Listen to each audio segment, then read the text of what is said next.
license and registration now. There you go. What's the reason for the stop? Taillight. Step out of the car. I smell forbidden substances. You understand what that means? That's not true. What's your legal basis beyond saying it? Don't make this worse. Listen close, because this started like a normal traffic stop and turned into a lesson about what happens when someone thinks nobody's watching. Officer Trent Calder had already decided how the night was going to end. He stood close to the driver's side of a dark Mercedes S-Class, shoulders squared, voice loud enough for the nearby houses to hear, and he kept pushing the stop past what it needed to be. Deputy Chief Marcus Wynn stayed controlled, hands visible, posture steady, doing everything right, and still getting treated like he'd done something wrong. Calder told Wynn to turn around. Calder reached for his cuffs. Wynn didn't flinch. He didn't raise his voice. He didn't give Calder the reaction he was clearly hunting for. He simply asked what the legal reason was for being detained and what crime he was being accused of. Calder didn't answer the question. He shifted to pressure. He said Wynn was being difficult. He suggested Wynn was refusing commands. He started building the kind of story officers use when they want the paperwork to justify whatever they do next. And that was the moment the stop crossed from aggressive to dangerous. Because Calder wasn't just acting tough. He was laying the groundwork to add charges if Wynn didn't submit exactly the way Calder wanted. Right then, Wynn made a choice that changed everything. He finally identified himself, calmly and clearly, as Deputy Chief Marcus Wynn, newly appointed head of professional standards and internal investigations. Calder's confidence didn't fade slowly. It dropped all at once. His posture changed. His tone changed. His hands hesitated. The same officer who had been talking like he owned the street suddenly sounded like he was searching for an exit. And out on that quiet block, porch lights were on. People were watching. And at least one neighbor had already started recording. Now, quick question before we rewind. Where are you watching from right now? Country, state, city, whatever you feel like sharing. And if you watch stories about people staying calm under pressure and winning with proof and accountability, hit like and subscribe, because this one shows exactly how fast power changes when the right receipts exist. All right, let's back up to how it started, because the setup matters. It was September early evening, the kind of calm where the street felt settled. A few cars parked along the curb, people inside finishing dinner, a couple neighbors outside for fresh air before it got late. Nothing about the block suggested trouble.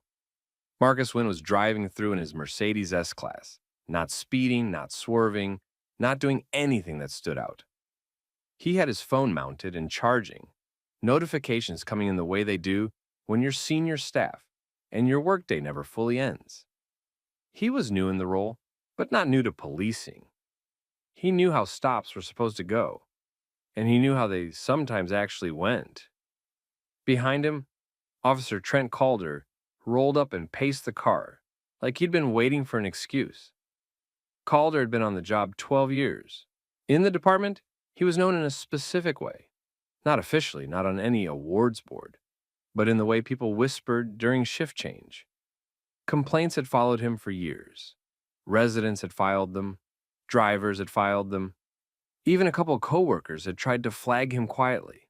None of it stuck. The reports got softened. The language got cleaned up. The findings came back inconclusive. The same supervisors signed off. Calder learned the most dangerous lesson a cop can learn. He could push the line, and the department would catch him. That night, he lit Wynn up and initiated the stop. When Wynn pulled over smoothly, Calder came in with the reason already prepared. He claimed a broken taillight. It wasn't broken. Wynn knew it wasn't broken. He'd checked his vehicle earlier that week. The car was well maintained. But he didn't argue, not at first. He kept his voice even, moved carefully, and followed the usual routine because he wanted the encounter documented by behavior, not by emotion. Calder demanded documents. Wynn complied. He handed over his license and registration without delay. Calder didn't take that as cooperation. He treated it like step one. He stared at the paperwork too long, like he was waiting for a mismatch. He shined the flashlight through the windows like he expected to find something worth escalating. He asked questions that had nothing to do with the taillight. He wanted the stop to feel messy, because messy stops give room to invent reasons. Then Calder ordered Wynn out of the car. Wynn complied again. He stepped out slowly, hands visible, and stood where Calder directed him. The neighbors were close enough that Wynn could feel eyes on the scene, that natural tension when a calm street suddenly becomes a stage. Calder didn't stop at compliance. He escalated anyway. He claimed he smelled marijuana. That was the pivot. The move officers use because it opens doors. It becomes the excuse for a search. It becomes the excuse for a prolonged detention. And most importantly, it becomes the excuse that's hard to disprove on paper. Wynn stayed calm and asked what the basis was beyond an officer's statement. Calder didn't like that. He didn't want questions. He wanted submission. So Calder moved into control tactics. He pat-searched Wynn and did it harder than it needed to be. Not enough to cause injury, but enough to send a message. Calder wanted Wynn to understand who held the physical power in that moment. Then Calder shifted to insinuations. He looked at the car, then at Wynn, then at Wynn's phone on the mount. He started implying that the car didn't match the driver, that the phone didn't match the driver, that the lifestyle didn't match the driver. He didn't say it as a formal accusation. He said it like a suggestion, like a small laugh that wasn't a laugh. Wynn recognized it instantly. That familiar tactic where the officer turns your existence into a question mark, where you're expected to explain why you belong in your own life. Wynn didn't take the bait. He didn't argue about his job. He didn't brag. He didn't show anger. He stayed focused on the stop itself and on the rules that were supposed to control it. And that's what made Calder push harder. Calder stalled the stop. He kept Wynn outside. He walked back and forth, checking nothing, talking into his radio, dragging minutes like he was trying to force a mistake. Nearly 20 minutes passed with no ticket, no warning, no clear purpose. Then Calder seized Wynn's phone. Not because the phone was evidence. Not because it was contraband. He took it because it was leverage. He wanted Wynn cut off from documentation, cut off from calling anyone, cut off from control. Wynn asked what the legal grounds were for taking his property. Calder answered with threat language. He started talking about searching the vehicle. He started suggesting that Wynn's attitude could turn into charges. He floated resisting. He floated disorderly conduct. He was building a menu of consequences, hoping fear would do the work. That was the chess game right there. Calder wasn't trying to enforce a taillight issue. He was trying to force a surrender. He wanted Wynn to either accept humiliation quietly or react in a way that could be turned into justification. And Wynn, standing on that sidewalk in front of witnesses, made the decision not to reveal his identity yet. Not because he was unsure of who he was, because he wanted Calder to commit to the behavior fully. He wanted the stop to show the truth without the rank card changing Calder's tone too early. Wynn understood investigations. He understood patterns. And he understood that the cleanest cases are the ones where the misconduct happens on its own. Calder took that silence as permission. He stepped closer. He repeated commands with more force. He framed Wynn's calm questions as defiance. He reached for handcuffs. That's where we started. And that's where Calder found out he'd aimed all of that confidence at the person who was now in charge of opening the file he never wanted opened. The second Wynn identified himself as Deputy Chief Marcus Wynn, new head of professional standards, internal investigations, Calder's whole energy dropped. He didn't apologize. He didn't admit the taillight claim was fake. He just tried to back out without looking like he was backing out. Calder stopped moving towards the cuffs. His voice got quieter. He looked toward the houses and noticed what he should have noticed earlier. People were watching, and one neighbor had a phone up, recording steadily from a porch. Wynn stayed calm and kept it procedural. He asked for Calder's badge number. asked whether the body camera was on, and asked for the legal basis for taking his phone and extending the stop. Calder avoided straight answers like he'd been doing all night. Then Calder gave the phone back. No explanation. Just handed it over like it had never happened. After that, Calder rushed the ending. He talked about a warning and getting the light checked, even though the taillight wasn't broken. He tried to make the stop sound routine on the way out. Wynn didn't argue about the warning. He left without drama because he knew the real accountability wouldn't happen on the curb. That night, the neighbor who recorded it, Aisha Monroe, sent the footage directly to Wynn, along with a message saying she'd give a statement. Another neighbor, Mr. Donnelly, also offered to confirm what he saw from the start of the stop to the tone change. The next morning, Wynn went straight into professional standards and pulled Calder's file. It wasn't one complaint. It was years of them. Stops that escalated for no reason. People saying they felt targeted. Reports that always ended the same way. Not sustained, insufficient evidence. Officer acted within discretion. And the same names kept showing up in the supervision chain signing off. Wynn attached Aisha's footage, requested Calder's body cam and dispatch audio be preserved, and sent an escalation memo that didn't frame this as a misunderstanding. It framed it as a pattern. That memo reached Commissioner Elaine Harper fast, and Harper didn't wait for this to become a viral scandal. Calder was placed on administrative suspension pending investigation, then disarmed, which signaled the department understood this wasn't minor. By the end of the week, it wasn't just an investigation into one traffic stop. It was a misconduct pattern review. And that meant the spotlight wasn't only on Calder anymore. It was on everyone who kept clearing him. Once the case got labeled a misconduct pattern review, the department's normal, quiet handling rules stopped working. Wynn didn't just request Calder's body cam. He requested everything tied to that stop: dispatch audio, CAD timestamps, AVL location pings, stop duration logs, and the unit activity history that shows what Calder did before and after. That matters because it locks the timeline. It makes it harder to reinterpret what happened later. Then Wynn pulled Calder's last year of stops and looked for the same sequence: minor reason, prolonged detention, odor claim, search pressure, and a charge threat when the person asked for legal grounds. The file started lining up in a way that didn't look accidental.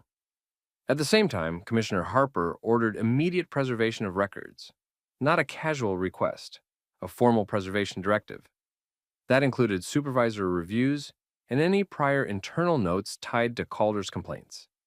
And that's when supervisors started moving differently. Sergeant Leland Bryce, Calder's direct supervisor, showed up in the story right away. Not because he was on scene, but because his signature was on the decisions that kept Calder clean on paper. Bryce's pattern was simple. Complaints got minimized, language got softened, and the conclusion always ended in a way that protected the officer. Wynn noticed the same phrases repeating across multiple cases, like someone had a template for making problems disappear. Wynn scheduled interviews, not just with Calder, with everyone in the chain. First came the witnesses. Aisha Monroe gave her statement and provided the original recording file. No edits, no gaps, clear audio, clear timing, clear view. That eliminated the easy defense that the video doesn't show everything. Mr. Donnelly backed it up with a second statement, describing the pacing, the tone, and the moment Calder changed after hearing Wynn's identity. Then Wynn interviewed Calder. Calder tried to frame the stop as standard policing. He leaned on officer discretion. He repeated the taillight claim. He brought up odor. He suggested Wynn was uncooperative because he asked questions. He tried to justify the phone seizure as officer safety, even though the phone wasn't a weapon and Wynn wasn't threatening. Wynn didn't debate him. He pinned him to specifics. Why the stop took nearly 20 minutes, why the search talk escalated, why the phone was taken, and what objective facts supported any of it. Calder's answers didn't match the timeline. Then Wynn brought in Sergeant Bryce. Bryce came in confident at first, like this was another complaint that could be managed. He didn't expect the case to be anchored by a deputy chief with witness video, with a commissioner already engaged. When Wynn put the older complaints side by side and asked why the same indicators kept getting cleared, Bryce tried to distance himself. He said he relied on the officer's report. He said there wasn't enough evidence. He implied the public exaggerates. That excuse didn't land, because the footage and the pattern were now evidence, and the question wasn't only what Calder did. The question became, why was Calder still allowed to do it? By the end of the month, the investigation expanded officially. It wasn't just Calder. It was supervisory failure and complaint handling. And inside the building, that changed the temperature. People who had ignored Calder's behavior for years suddenly had to explain why nothing ever went anywhere. Once the case got labeled a misconduct pattern review, the department's normal quiet handling rules stopped working. Wynn didn't just request Calder's Bodycam. He requested everything tied to that stop.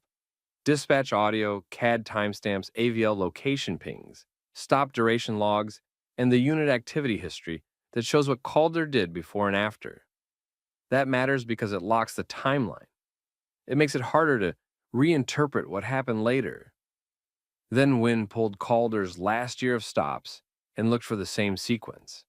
Minor reason, prolonged detention, odor claim, search pressure, and a charge threat when the person asked for legal grounds.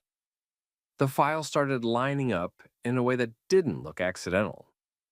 At the same time, Commissioner Harper ordered immediate preservation of records, not a casual request, a formal preservation directive. That included supervisor reviews and any prior internal notes tied to Calder's complaints. And that's when supervisors started moving differently.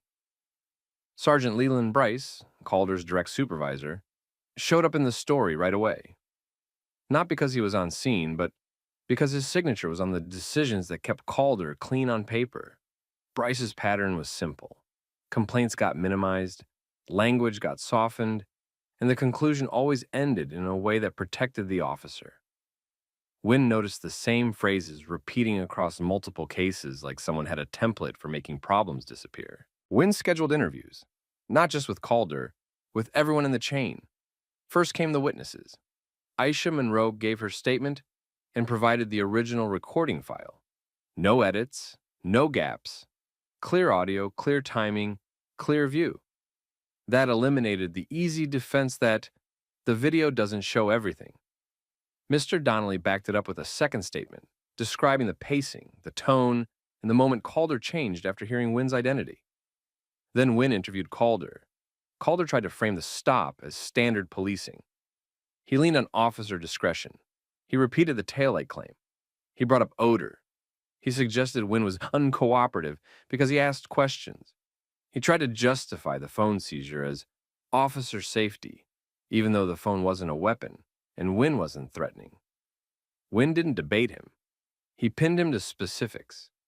Why the stop took nearly 20 minutes, why the search talk escalated, why the phone was taken, and what objective facts supported any of it. Calder's answers didn't match the timeline. Then Wynn brought in Sergeant Bryce. Bryce came in confident at first, like this was another complaint that could be managed. He didn't expect the case to be anchored by a deputy chief with witness video, with a commissioner already engaged. When Wynn put the older complaints side by side and asked why the same indicators kept getting cleared, Bryce tried to distance himself. He said he relied on the officer's report. He said there wasn't enough evidence. He implied the public exaggerates. That excuse didn't land because the footage and the pattern were now evidence. And the question wasn't only what Calder did. The question became, why was Calder still allowed to do it? By the end of the month, the investigation expanded officially. It wasn't just Calder. It was supervisory failure and complaint handling. And inside the building, that changed the temperature. People who had ignored Calder's behavior for years suddenly had to explain why nothing ever went anywhere. Wynn pushed the case past one bad stop. Internal findings said Calder's stop had no valid basis from the start. The marijuana smell claim wasn't supported. The phone seizure was out of policy, and the threat to add resisting disorderly was documented as coercion to force compliance. Calder stayed suspended and disarmed, and the department moved to termination-level discipline, with a decertification referral where applicable. Wynn's review also showed why Calder lasted so long. Complaints were repeatedly softened and closed out by the same supervision chain. Sergeant Bryce and others got pulled into formal findings for complaint handling and failure to intervene. Commissioner Harper ordered immediate changes. Long stops and odor claims trigger automatic supervisor review. Phone property seizures require documented legal basis and review. And early warning flags can't be downgraded quietly without auditable justification. A month later, the department couldn't pretend it was just a traffic stop. Calder's case became the example used in roll calls and training because it showed the full pattern: false reason, escalation, leverage, then charged threats when the person asked for legal grounds. The final decision landed hard.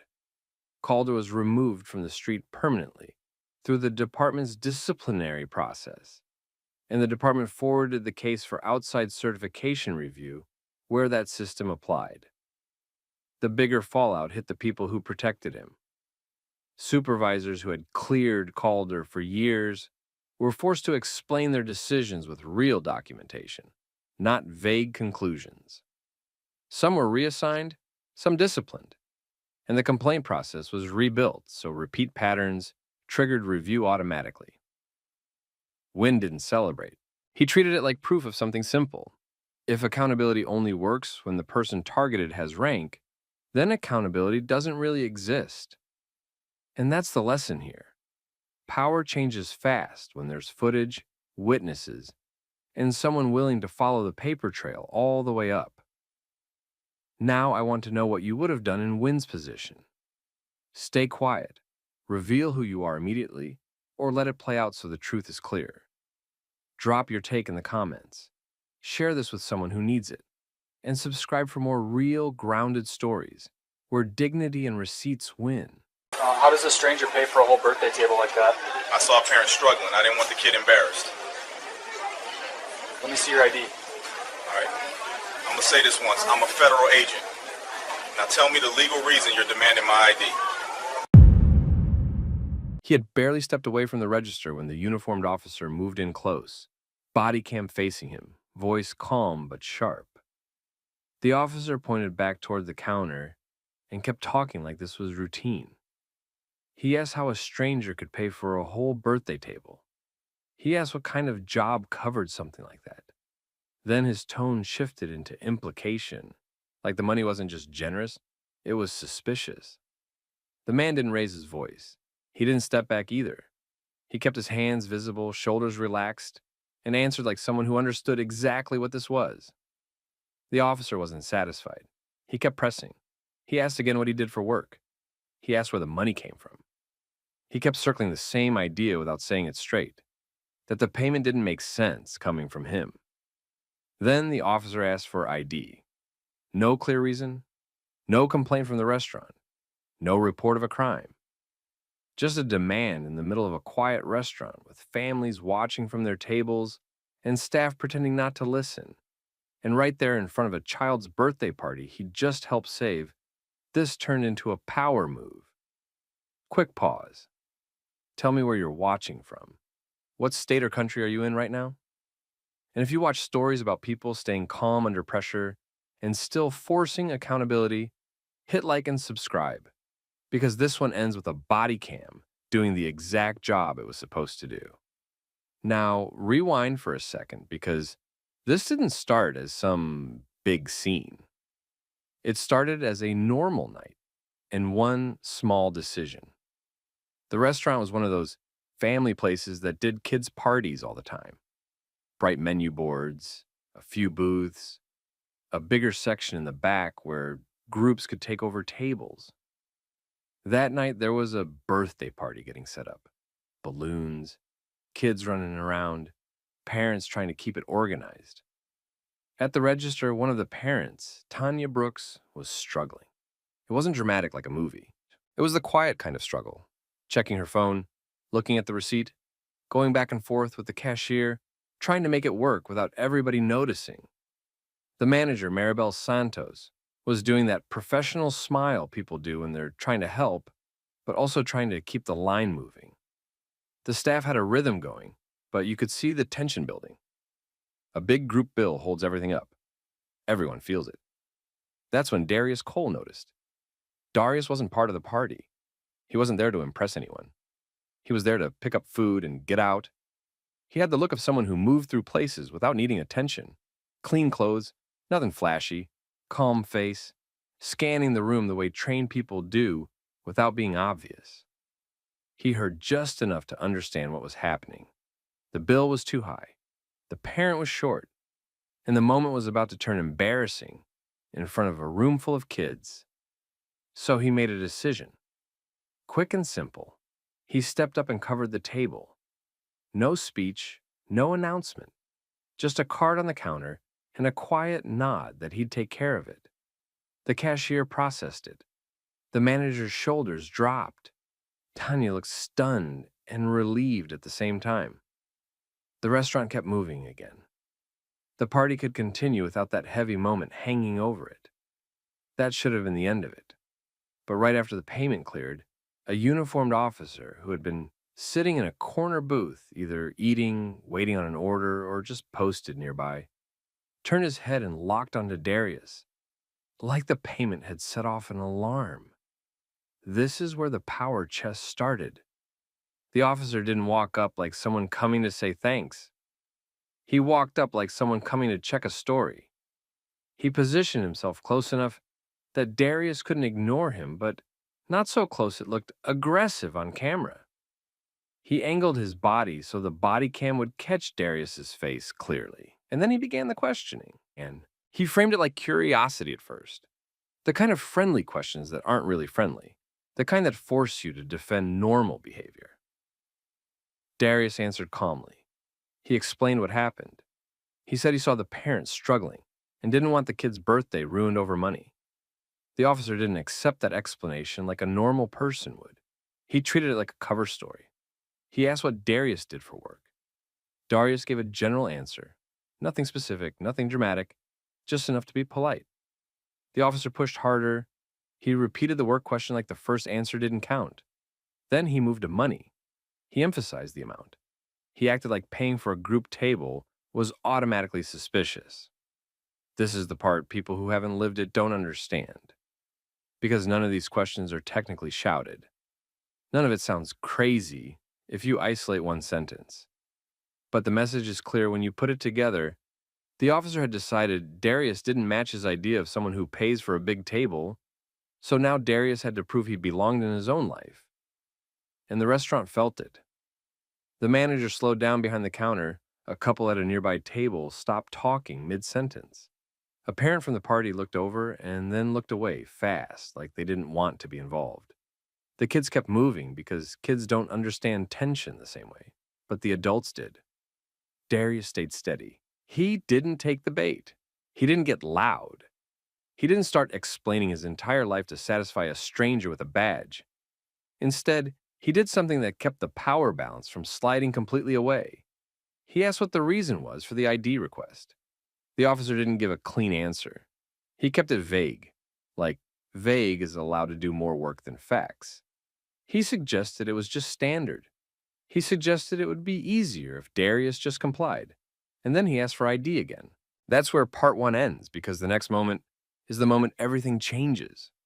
Not because Darius got emotional, but because he stayed controlled and made the officer's body cam capture the exact behavior that had already become a pattern. The officer repeated the ID request like it was the simplest thing in the world, like Darius was the one making it complicated. Darius didn't argue. He didn't lecture. He kept it practical.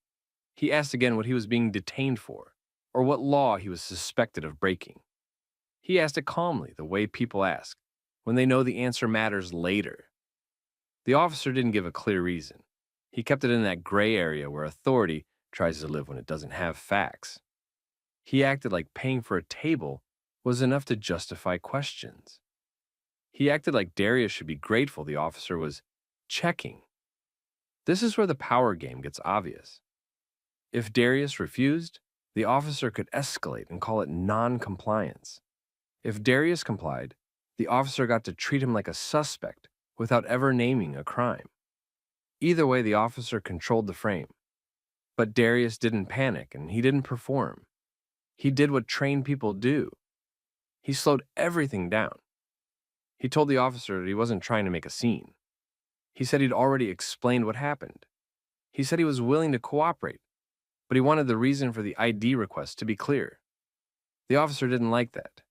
You could tell because he shifted from curious to firm. He kept his voice level, but he tightened the language. He leaned slightly closer, making sure the body cam stayed locked on Darius's face. A couple of customers were watching openly now. The manager behind the counter had stopped pretending. Tanya, the parent Darius had helped, stood near the pardony area with a look that mixed gratitude and dread, like she knew she was watching her good moment get turned into something ugly.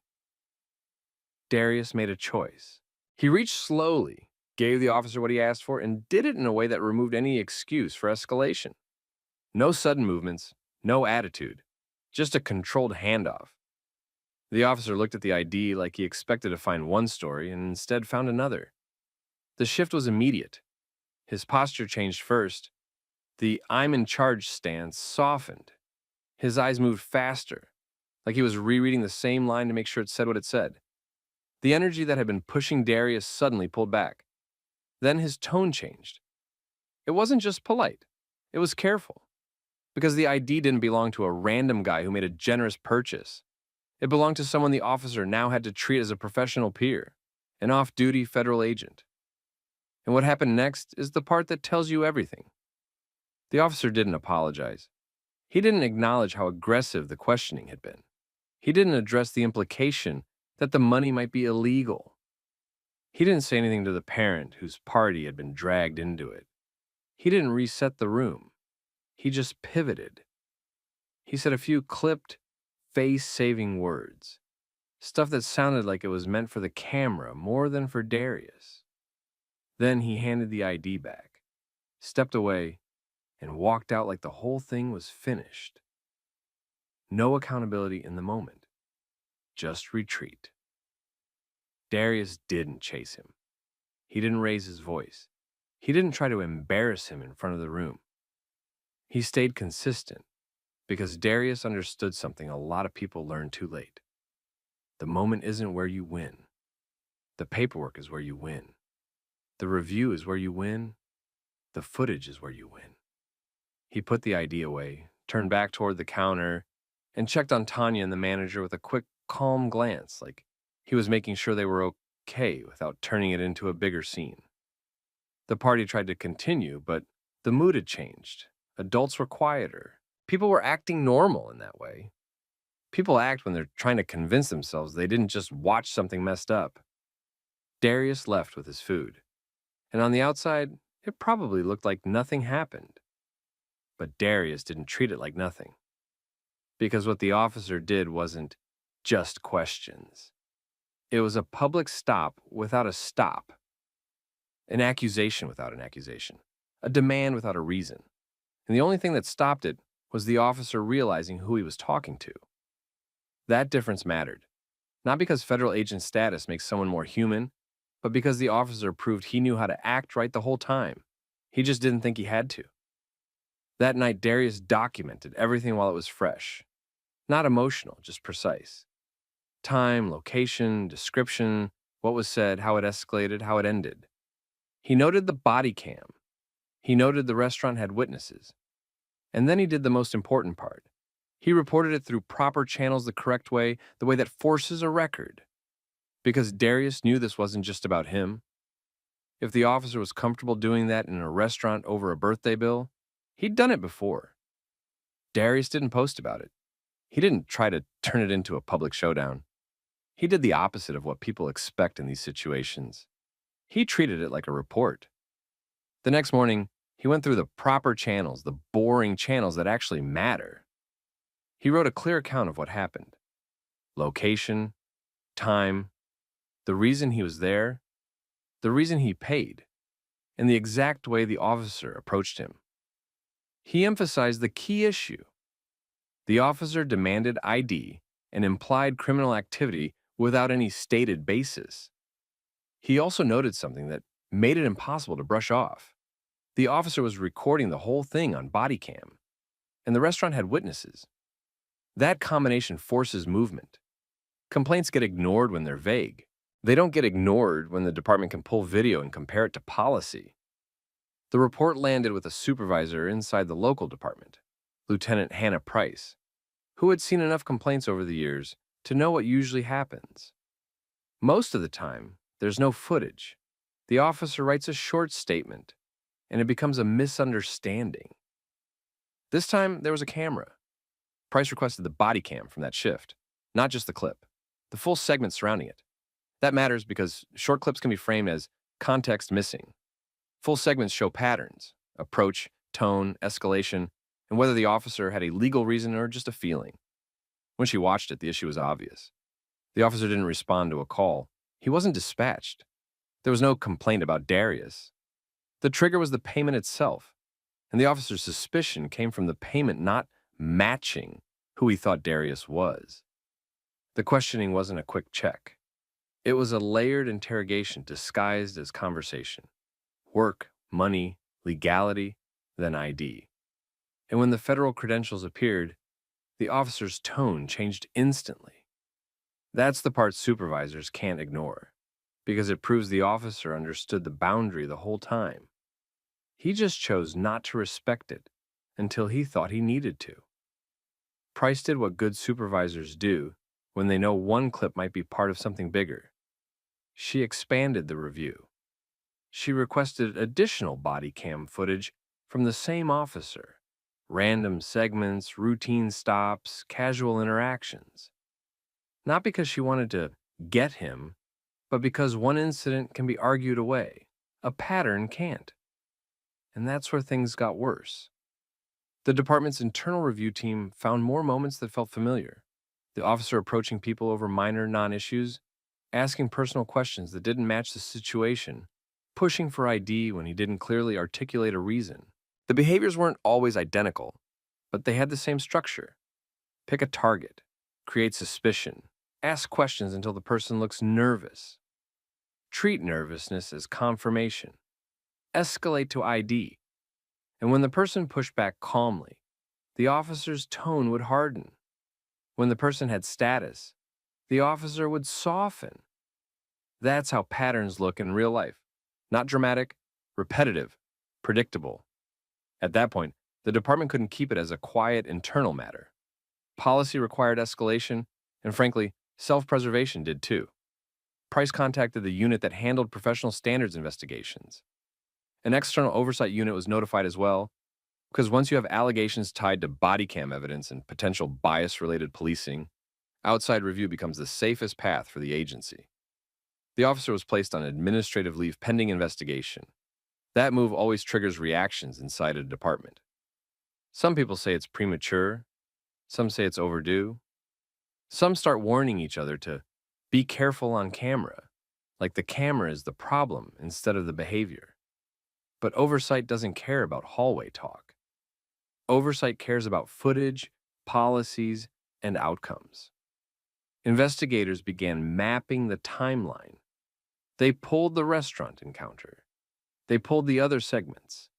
They documented the lack of clear cause for ID demands in multiple interactions. They compare them to department rules about consensual encounters, detentions, and documentation requirements. And here's the thing. Darius's report wasn't treated as special just because he was federal. If anything, the report forced the department to do what it should have done for anyone. Because the video made the real question unavoidable. How many people were treated like suspects for doing normal things without the right ID to end it? Then the story escaped the building. Someone requested records. Someone talked. Someone leaked. And it happens in almost every case like this, especially when there's body cam. The restaurant clip made its way online, not in some edited, sensational way. Just enough to show the main facts. A black man pays for a birthday party, gets treated like the payment is suspicious, gets pressed for work details, gets implied as criminal, gets asked for ID with no clear reason, then the whole tone changes when the ID reveals he's federal. And now the department wasn't just dealing with a complaint, they were dealing with public trust collapsing in real time. Once the restaurant Bodycam clip hit social media, the department lost control of the narrative fast. People weren't debating tone anymore.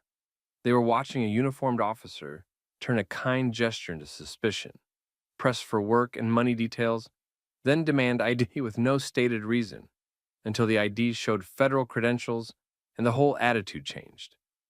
Within days, the department made it official. The officer stayed on administrative leave while the investigation expanded, and an external oversight unit was brought in to review the footage and the department's handling. The restaurant staff and a few customers were contacted for statements, but the video was already doing most of the talking. Then the internal review locked in what Darius's report hinted at.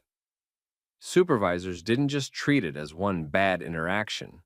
They pulled more body cam from the same officer. That's where the pattern came out. Repeated consensual contacts that weren't really consensual. Repeated phishing questions. Repeated ID requests without clear cause. And a consistent difference in how he acted once someone had status or connections. The findings were straightforward. The officer violated policy on professional conduct, improper use of authority, and failing to articulate lawful reasons for escalating an encounter. And the body cam made it worse for him, not better, because it showed the exact progression and the exact pivot once he realized who Darius was. After the oversight review and the command staff meetings, the department terminated him. The public reason was policy violations and loss of public trust, but the real reason was simple. The video showed a behavior pattern, not a one-time mistake, and it became indefensible once the public could watch it for themselves. Darius didn't do interviews first. He did paperwork first. He filed a formal complaint through the correct federal and local channels. Then his attorney sent a notice to preserve evidence, specifically naming the full body cam file, dispatch logs, and any prior complaints tied to that officer. That locked the department into a timeline and stopped the usual missing context excuse before it could start. Once the officer was terminated, the civil case moved fast. The claim was simple. Darius was treated like a suspect for doing something normal, questioned about how he could afford it, implied to be involved with illegal money, and pressured for ID without a clear, lawful reason. The body cam captured the whole thing, including the instant tone change when his credentials were revealed. The city settled for $500,000. No long trial, no drawn-out public fight, just a number that confirmed the department understood the risk of letting a jury watch that footage. But the settlement didn't stop at money. As part of the resolution, the department added mandatory training focused on biased suspicion and improper ID demands, tightened review protocols, so supervisors had to document lawful reasons for escalations, and started routine body cam audits aimed at spotting pattern behavior early instead of waiting for a viral clip. And that was the final twist. The officer's own camera, the one he wore like protection, became the evidence that ended his career and forced the department to change how it policed everyday people. So, here's the question for you. If you were in that restaurant, would you have complied immediately, or would you have calmly asked what you were being stopped for? Drop your thoughts in the comments. Share this with someone who needs to hear it, and subscribe if you want more real stories, where staying calm, knowing your rights, and letting the record speak leads to accountability. Open the door, federal agents. We're here on an urgent matter. Last warning. We don't have time for... Bro, there's a camera right there. It's staring at us. Keep it together. Don't look at it. Don't.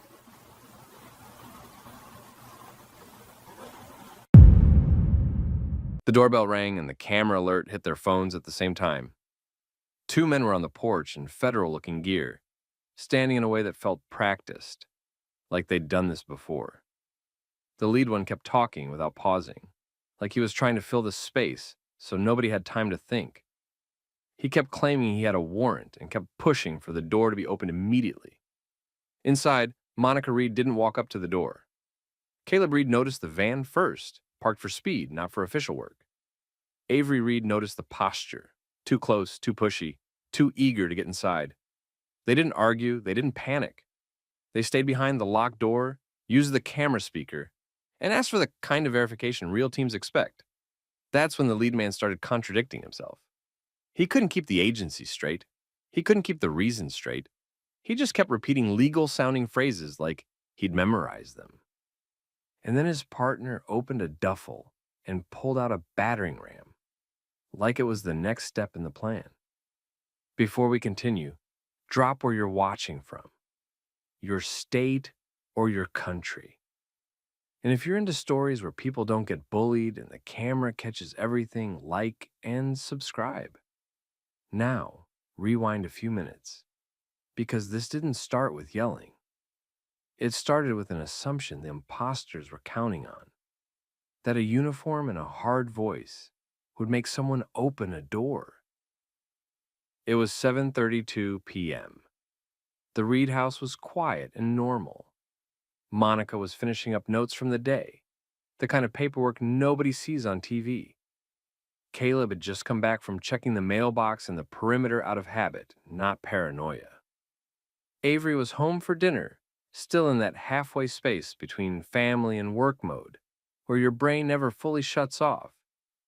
When the chime rang, all three glanced at the same thing without speaking. The live feed, 2 men. Federal-style tactical look, clean enough to fool most people, but the longer the camera held them in frame, the more the details started failing. Monica clocked the first set of errors fast.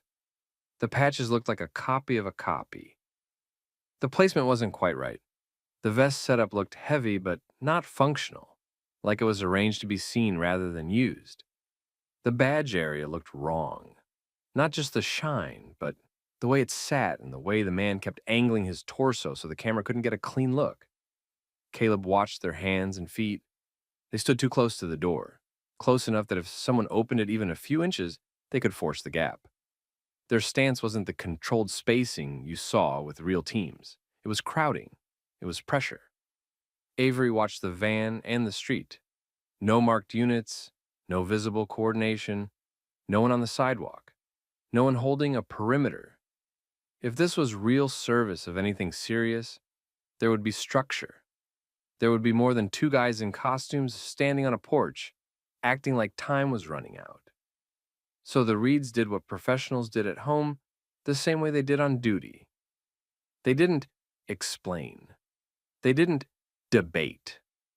They controlled the variables they could control. The door stayed locked. Monica kept her voice steady through the camera speaker and asked for verification.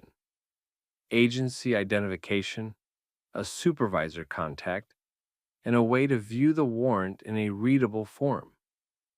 The lead man responded by insisting he had the authority, claiming the paperwork existed and pushing for immediate entry. He tried to keep the conversation one-directional. He tried to make it feel like the only choices were compliance or consequences. But Monica didn't accept that frame. She asked for basic details that any real operation could provide without compromising safety, which court issued it, what the case number was, and what the reason for urgency was. That's when the story started changing. The man shifted from saying the warrant was ready to saying he didn't have to present it at the door. Then he claimed he would show it once they opened up. Then he pivoted to a new justification entirely, saying they were there because of illegal firearms. That pivot mattered. Not because illegal firearms couldn't be real, but because he presented it like a magic phrase meant to end the conversation. He didn't offer specific facts. He didn't offer a name tied to the warrant. He just tossed the accusation at the door like it was supposed to scare someone into compliance. Caleb picked up on the second man's behavior, while the lead one talked. The partner wasn't watching the entryway like an officer. He was watching the neighborhood like a thief. His gaze kept snapping to the street, to the side yard, to the driveway, and back to the door. His hands touched the bag like he was waiting for a signal. Avery didn't wait for it to get worse. She stepped back from the entryway, kept the camera feed visible, and called official dispatch. She gave a clean report. 2 males in federal-looking tactical clothing claiming a warrant, refusing to present verifiable paperwork, demanding entry, possible impersonation, and a suspicious van positioned for a quick exit. She described what they were wearing and what she could see of the vehicle. Then she did the key thing that separates panic from control. She stayed on the line. While dispatch processed it, Monica kept the porch conversation slow and structured. She asked whether they were claiming exigent circumstances, and if so, what the immediate emergency was. The lead man tried to use the phrase like it ended the discussion. He repeated it, kept pushing that they didn't have to show proof, and kept escalating his tone. That escalation was a tell. Real teams don't need to yell to create authority. They rely on procedure, documentation, and coordination. Yelling is what people do when they want you to stop thinking. Monica stayed calm and told them the door would not open without verification. She instructed them to step back from the threshold and wait while she confirmed their identity through proper channels. The lead man didn't like that. He tried a different pressure tactic. He suggested refusal would turn into bigger problems. He implied they could force the issue. He aimed for fear and confusion, the kind that makes people act just to end the moment. Inside the house, the Reeds made quick, quiet adjustments. Caleb positioned himself where he could cover the entryway if the door somehow failed, but he stayed out of sight of the camera. Monica kept her hands free and her voice level. Avery updated dispatch with every change in behavior on the porch. Then the partner opened the duffel. The camera caught it clearly. Not a tool belt adjustment, not paperwork. The man pulled out a compact battering ram and held it like he'd practiced. He angled his body toward the door. At that point, the situation wasn't a questionable warrant claim anymore. It was an attempted forced entry in real time. And the biggest mistake the imposters made was thinking the people inside would react like regular homeowners. Because Monica didn't scream, she didn't open the door to talk it out. She didn't step into the frame. She leaned toward the camera mic and issued a warning designed to do 2 things: stop the breach and lock the evidence in place. She informed them that the encounter was being recorded with cloud backup. She made it clear the door would not be opened, and she made it clear real units were already on the way. Then she added the part that changed the temperature on the porch. The people inside were armed federal agents, and if these men tried to break in, they were committing a serious felony on video. The lead man's posture shifted. The partner hesitated with the ram in his hands, because the performance only worked as long as they were in control. And in that moment, control started slipping. The 2 men didn't back away like real agents would when they realized they were being recorded and verified. They did the opposite. The lead man leaned closer to the door, like proximity could replace paperwork. The partner tightened his grip on the ram and shifted his feet into a stance that said he was about to swing. From inside, Monica watched their shoulders and hands on the feed, not their mouths. Caleb tracked the distance between the ram and the door frame. Avery stayed on the phone, feeding dispatch the most important update. The ram was out and the threat had escalated to an active breach attempt. The lead man tried to push the tempo. He kept talking fast, repeating the same legal-sounding phrases, trying to overload the moment so the people inside would make one mistake: crack the door, step into view, or start arguing. But the Reeds didn't give him any of that. Monica stayed behind the locked barrier and kept her voice level through the speaker. She told them again to step back and present verifiable documentation. She stated clearly that they were refusing entry and that real verification was in progress. And that's where the imposter messed up again. He contradicted himself in a way the camera captured cleanly. He referenced a warrant like it was already signed, then described the situation like it was a fresh emergency, and then tried to combine both to justify immediate entry without showing anything. That combination doesn't exist in real work. You don't get to claim formal paperwork and also claim you're exempt from procedure because of urgency. Real teams can explain the basis. Scammers just keep stacking words until someone gives up. Avery didn't interrupt. She didn't waste time arguing with the porch. She gave dispatch a vehicle description again because she knew how these crews moved. Make a threat, force a door, get inside fast, then disappear before anyone can arrive. Caleb moved one step deeper into the house, not retreating, repositioning. He checked the angle of the hallway and stayed out of sight. If that door came open, he wanted the advantage without being seen first. Monica kept the conversation on the record. The doorbell system wasn't just a camera. It was an upgraded setup with multiple angles and cloud backup. Every second of this, every contradiction, every threat was being preserved outside the house. The partner with the ram lifted it slightly like a test. Not a strike yet, but enough to show intention. That's when Monica changed her approach. She stopped treating it like a questionable interaction and started treating it like an imminent felony. Her tone stayed calm, but the message got sharper. She warned them that the people inside were federal agents, that the entire encounter was being recorded and uploaded, and that the breach attempt would be documented as impersonation and attempted home invasion. She wasn't trying to sound tough. She was taking away their best weapon, uncertainty. The lead man paused. The partner looked at him. The ram stayed up, but the confidence dropped, because now their risk was obvious. If they breached, they weren't serving a warrant. They were forcing entry into a home with armed, trained occupants, on a recorded feed, with official units already on the way. That's not a gamble criminals like to take, unless they're desperate. For about 2 seconds, it looked like the lead man might try to salvage it with more talking. Then Avery quietly said one word to her parents. Dispatch. That was the signal. The official response was close enough that the imposters could feel the clock turning against them. And that's when the mask slipped completely. The lead man stopped trying to explain and started trying to intimidate. He escalated from authority language to threat language, like the goal was to scare the door open before the sirens arrived.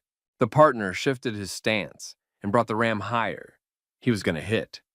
Inside the house, Caleb didn't move toward the door. He didn't give them a silhouette to target. He stayed positioned for the outcome, not the argument. Monica leaned toward the mic one more time and delivered the final warning that mattered. They were on camera. They were identified. And the next action they took would be used in court. Then the sound changed everything. Not a siren yet, not shouting. Just the distant rise of approaching vehicles and the subtle noise of multiple engines slowing down nearby. The lead man heard it first. His head turned toward the street. His eyes shifted off the door. The partner froze mid-motion, ram still raised, because now he was calculating exit routes. The porch camera caught the exact moment both men made the same decision. They weren't going to hit the door. They were going to run. The partner shoved the ram back into the duffel. The lead man stepped back for the first time since arriving. They moved fast, not like officers finishing a call, but like people trying to escape consequences. They cut off the porch, half jogging toward the van, heads turning in quick checks. The lead man fumbled with the keys. The partner yanked the sliding door open and threw the bag inside. And right then, the first marked unit rolled into view at the end of the street. Avery, still on the phone, gave dispatch the live update. The suspects were fleeing to the van, trying to leave now. The van's engine turned over, but the timing was already bad for them. The first responding car came in from one direction. Another unit came from the opposite side, like they'd been guided straight into the best angles. A third vehicle pulled in behind before the van could reverse cleanly. In less than a minute, the van went from getaway to box. The lead man tried to angle the front end out. He couldn't. The partner tried to slide the door shut and sink into the seat like he could disappear. He couldn't. Officers moved in fast and controlled, weapons ready but not reckless. shouting commands that were short and practiced. No screaming, no chaos. Just a clean takedown. Both men were pulled out, separated, and put on the pavement. The porch camera caught most of it from distance. The driveway camera caught the rest, including the moment one officer picked up the duffel and immediately recognized what it was. Because it wasn't just a bag, it was part of a kit. And kits like that don't usually belong to people who were just confused about an address. Within minutes, the responding officers had both men in cuffs. They did the quick safety checks, cleared the van for immediate threats, and then slowed down into investigation mode. Monica, Caleb, and Avery didn't rush outside. They waited until an officer approached their door and identified himself properly through the camera and through dispatch. Only then did Monica open the door, controlled, careful, and with the same rule the whole night had been built on. Verify first. And when the first officer stepped into view and confirmed what they already knew, the tone shifted from danger to reality. This hadn't been a misunderstanding. It had been a planned forced entry that failed because the wrong door stayed closed.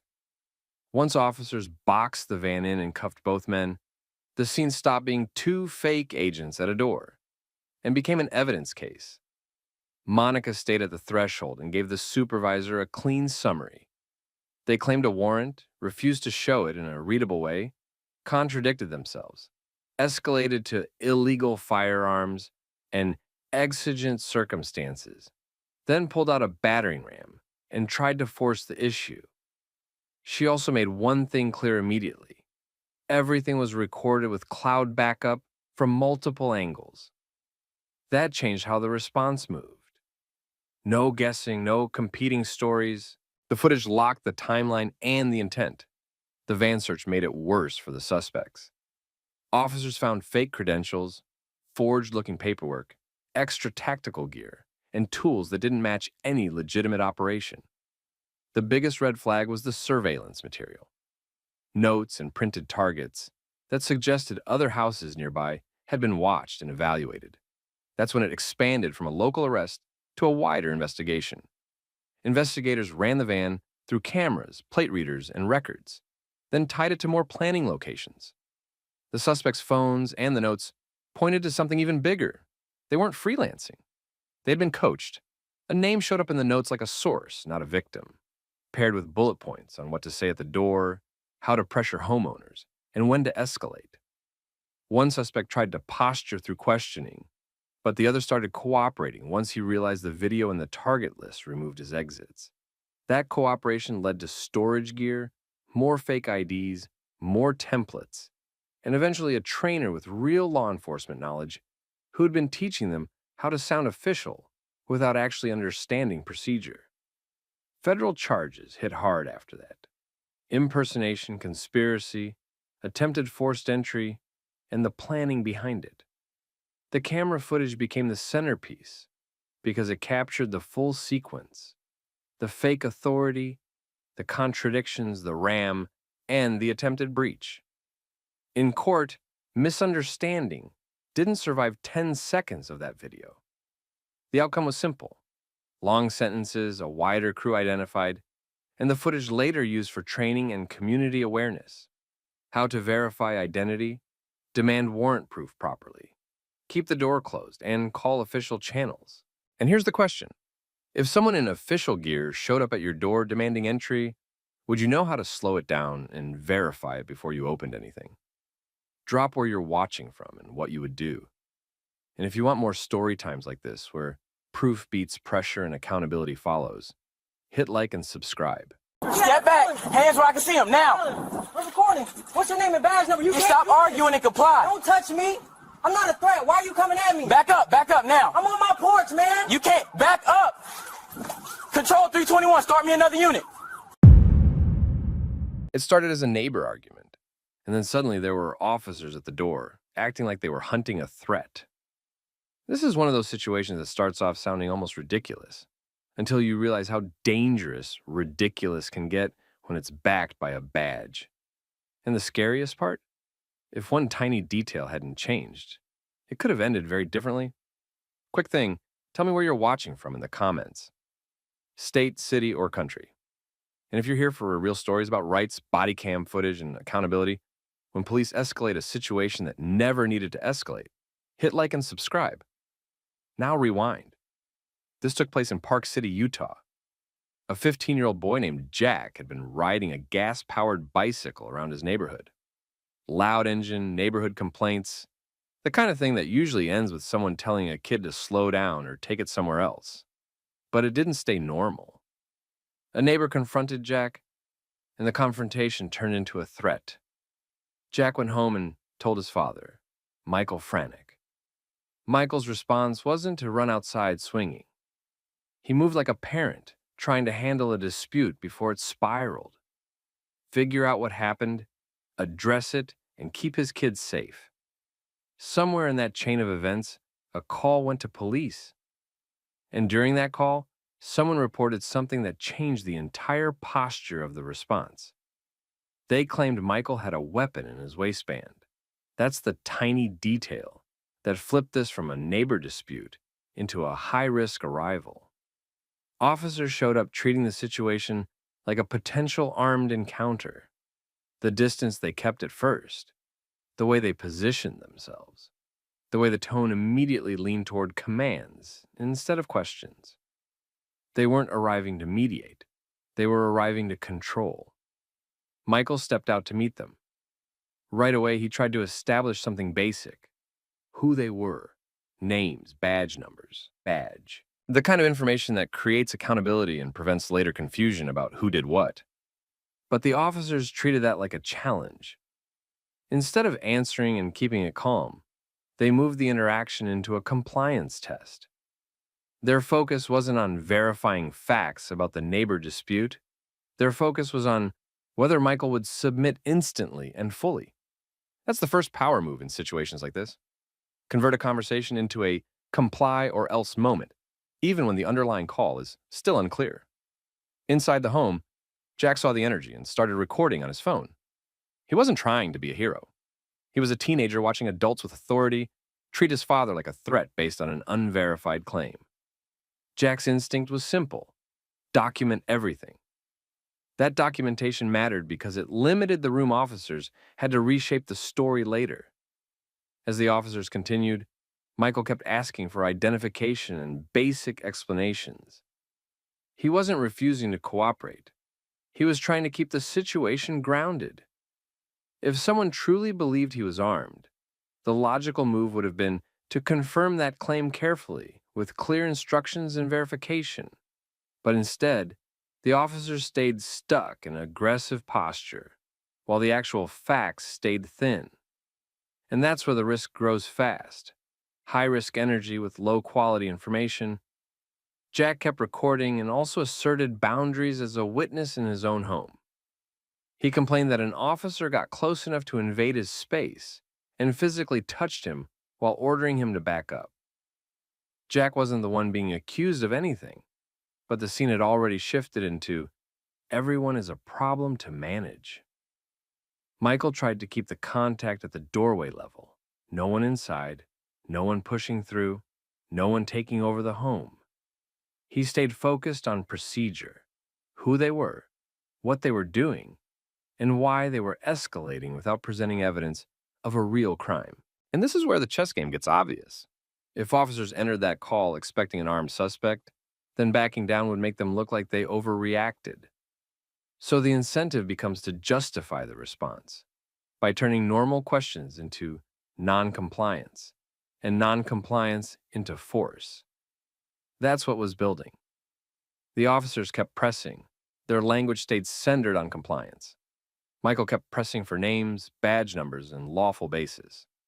Jack kept recording and speaking up because he could see the gap between what this started as and how it was being treated. By this point, it wasn't just tense. It was unstable because the next step wasn't going to be more talking. The next step was going to be physical movement toward the home. Officers pushing forward and treating the doorway like permission. And once that happens, the situation stops being a neighbor dispute entirely.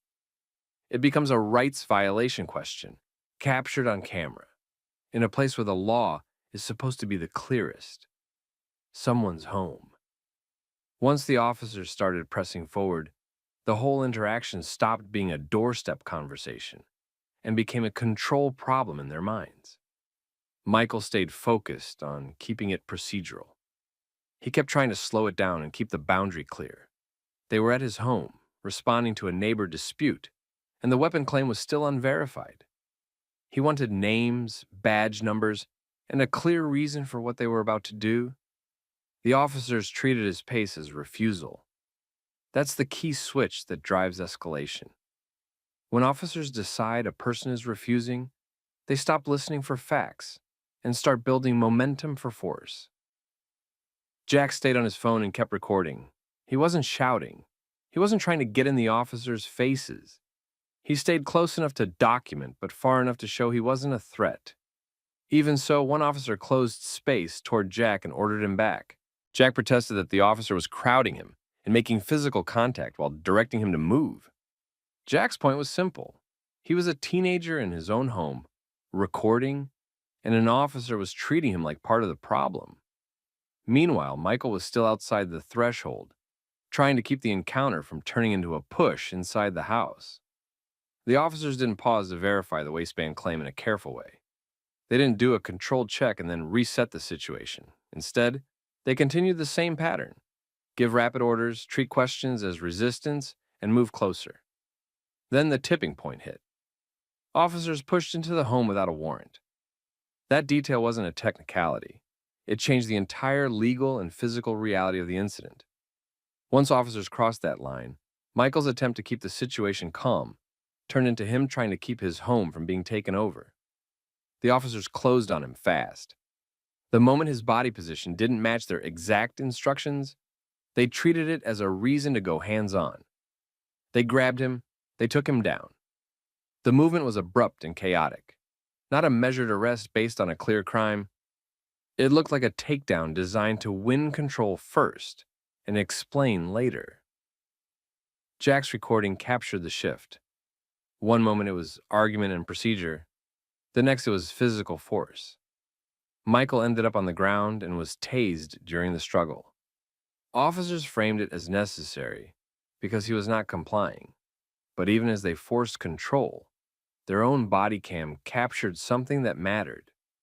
They acknowledged they didn't have solid evidence of an underlying crime driving this level of force. That contradiction is what made this incident explode later. Because if there was no confirmed weapon, no confirmed burglary, and no confirmed violent offense, then what exactly justified rushing into a home, tackling a homeowner, and using a taser? The officers kept pushing the compliance narrative. They treated every movement and every word as something to correct. It wasn't about resolving the neighbor dispute anymore. It was about proving they could dominate the scene. Jack stayed filming through it. He kept asserting that the officers didn't have a warrant and that the situation started as a neighbor dispute, not a violent crime. He didn't magically stop the officers, but he did something important. He kept the record clean. He showed who was escalating and when. And this is where the power chess got ugly. Because once officers use force in a situation that doesn't clearly justify it, the next move is often to protect the decision. That protection usually comes through charges. If the original call doesn't give you a clean charge, you reach for the ones that are easiest to claim after the fact. That's exactly where this headed. After the takedown, officers started talking through potential charges in a way that wasn't tied to the neighbor dispute itself. The focus shifted to behavior-based accusations that can be stacked around any tense encounter: resisting, disorderly conduct, failure to identify. The kind of labels that sound legitimate on paper but often function as cover when the original reason for contact falls apart. Jack kept recording and kept pointing out the problem. He watched officers treat his father as a threat, while also admitting on camera that they didn't have evidence of an actual crime matching the high-risk posture they arrived with. Jack also continued to complain about how officers handled him, including the close physical positioning and contact while ordering him away. Then came the moment that turned this from a troubling incident into a documented scandal. Bodycam footage later captured officers privately discussing how to make charges stick, not discussing evidence, not discussing witness statements, not discussing a clear crime connected to the original call, discussing strategy, discussing how to frame it, discussing how to push pressure points, including juvenile court leverage, as if the goal was to produce consequences that justified what they had already done. And the reason that mattered wasn't just optics, it showed intent. It showed that at least some officers understood the gap between what the call was and how they responded. And instead of correcting course, they moved toward creating a legal story that supported force after the fact. By the time the scene settled, Michael had been forcibly detained. Jack had been treated like an obstacle in his own home. And the entire incident had shifted away from a neighbor dispute into something much bigger, a question of warrantless entry, unnecessary force, and charge stacking talk captured on Bodycam. Once the footage started circulating, the story stopped being a private neighborhood call and became a public example of what happens when a false weapon claim triggers a high-risk response and officers refuse to de-escalate. The first wave of reaction focused on the basics people could see without legal training. This started as a neighbor dispute involving a teenager on a gas-powered bicycle, but officers arrived treating it like an armed threat. Then they pushed into the home without a warrant, used force on the father, and treated the kid filming like a problem. The second wave focused on what made it worse. The officers' own cameras captured them, admitting they didn't have clear evidence of an actual underlying crime tied to Michael in that moment. That meant the public wasn't debating opinions. They were reacting to contradictions. And then the body cam discussion about charges hit. That piece changed the conversation from bad judgment to intentional cover. Because the footage showed officers privately discussing how to make charges stick after the fact, including tossing around common add-on charges like resisting and disorderly conduct, and talking about pressure through juvenile court. They weren't talking about a proven offense that happened before police arrived. They were talking about building a legal justification for the force and entry that had already happened. That's why the legal side didn't just fade away. When the case reached prosecutors, the response was not a full endorsement of what the officers did. Parts of the case were declined or reduced, but it didn't cleanly disappear either. Misdemeanor charges lingered and moved toward a trial schedule, which is its own kind of punishment, even when the case is weak. It means court dates, legal fees, stress, and the constant risk that a system will reward the narrative of compliance over the reality of what happened. For the Franek family, that meant the incident didn't end when the officers left. It stayed in their lives as a legal process they didn't ask for. At the same time, the department had to deal with the fact that the most damaging parts were on their own cameras. An internal investigation eventually found policy violations. That matters because departments don't always admit that on the record unless the documentation is strong. In this case, the record wasn't just a complaint. It was video, including the private discussion about charges. Corrective actions were assigned, and later, 2 officers were fired for failing to complete the required corrective steps. That outcome wasn't framed as a dramatic admission of wrongdoing. It was the kind of accountability that happens through paperwork and policy, slow, quiet, and often narrower than what the public expects. But it still mattered because it confirmed officially that the response did not meet standards. The family didn't treat that as good enough. They filed a civil rights lawsuit seeking damages and an apology. The lawsuit wasn't just about money. It was about putting the department under a different kind of pressure, one that requires sworn statements, discovery, depositions, and a real explanation for why officers entered a home without a warrant, and then discussed charge strategies after admitting they lacked evidence of an underlying offense. That's the accountability path people don't see on social media. Viral clips create attention. Lawsuits create consequences. And Jack's role in that mattered more than people realized at first. His recording wasn't just a teenager being defiant. It was the reason the timeline stayed intact. It prevented the incident from being simplified into a report that said, "Subject resisted," and left it there. It gave the public and investigators something solid to compare against the official narrative. By the time this moved toward trial scheduling and civil litigation, the neighbor dispute was almost irrelevant. The real issue was how easily a false claim can turn police into a high-risk entry team, and how quickly some officers will shift into charge stacking mode when the original reason for the call doesn't support the level of force they used. Here's the part viewers should sit with. If the weapon in the waistband claim had never been made, this likely stays a complaint and a conversation. If Jack hadn't recorded, it likely becomes a report about non-compliance. If Bodycam hadn't captured the private charge talk, the department could have framed it as confusion and moved on. That's how ridiculous becomes dangerous. When the system has the power to turn a thin story into a serious encounter, and then write the official ending. So, ask yourself, if you were Michael, would you have tried to slow it down and demand names and badge numbers?